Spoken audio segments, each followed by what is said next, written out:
quelqu'un qui l'a perdu. Ramasse-le. Ramasse-le et va le rendre. Mais non, garde-le depuis le temps que tu rêves d'en posséder un. C'est pas bien, si c'est un enfant qui l'a perdu, il va le chercher.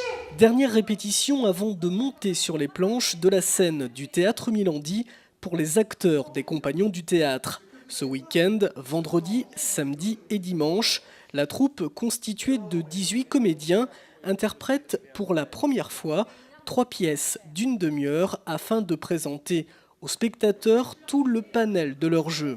Les 2 metteurs en scène, Dominique Etienne et Bertrand Brault, ont choisi une première pièce surprenante, la suivante truffée d'humour noir et dramatique, et la troisième comique. Bref, une composition très éclectique. La première s'intitule La Trouvaille. C'est un jeune qui trouve un pétard, là, quiproquo, puisqu'il s'agit d'un pistolet. Et que doit-il en faire? Et là, on a en situation une dizaine de comédiens avec des pensées roses et des pensées noires, c'est-à-dire le bien et le mal. C'est une pièce très intéressante à mettre en scène.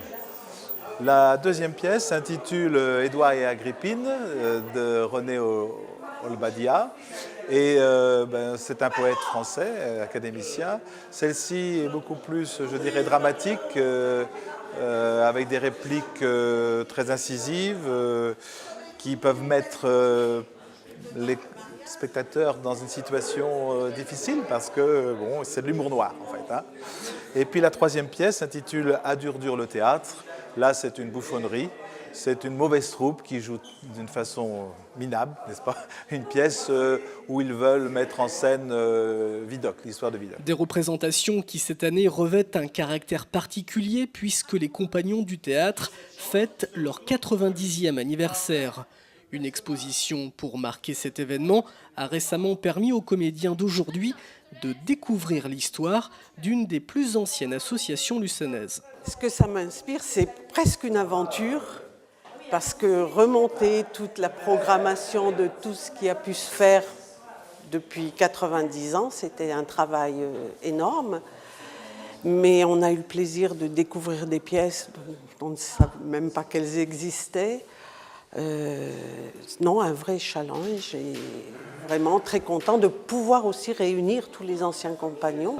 Pour beaucoup, nous sommes encore là, ça fait 20, 30 ans qu'on fait partie des compagnons. Mais c'est vrai qu'il y a un relais, là qu'on passe les uns aux autres, les générations. Il y a des familles où il y a 3 générations qui sont passées sur la scène des compagnons. Sur 90 ans, quand on se penche en arrière, qu'on regarde, non, on se dit c'est vraiment quelque chose d'assez extraordinaire. Moi, j'en suis très fière en attendant. Oh, mais c'est énervant à la fin. Avec ces murs en plastique, on entend tout ce qui se passe à côté. Impossible d'être seul avec soi.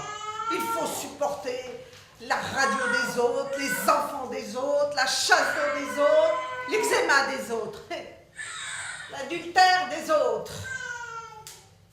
Ça ne te gêne pas, toi, Édouard? Oh, monsieur Agrippine, monsieur. Bah, on dirait pas. En tout cas, ça t'empêche pas de lire. Ah, mais moi, je lis avec les yeux, Agrippine, et non avec les oreilles. Ah, toujours le dernier mot. Les Compagnons du théâtre font leur cinéma, c'est ce vendredi 24 et samedi 25 janvier à 20h45 et le dimanche 26 janvier à 15h au théâtre Milandi à Luçon. A noter qu'en première partie, la troupe Train de vie se produira en chanson, Train de vie qui est aussi une section de la troupe.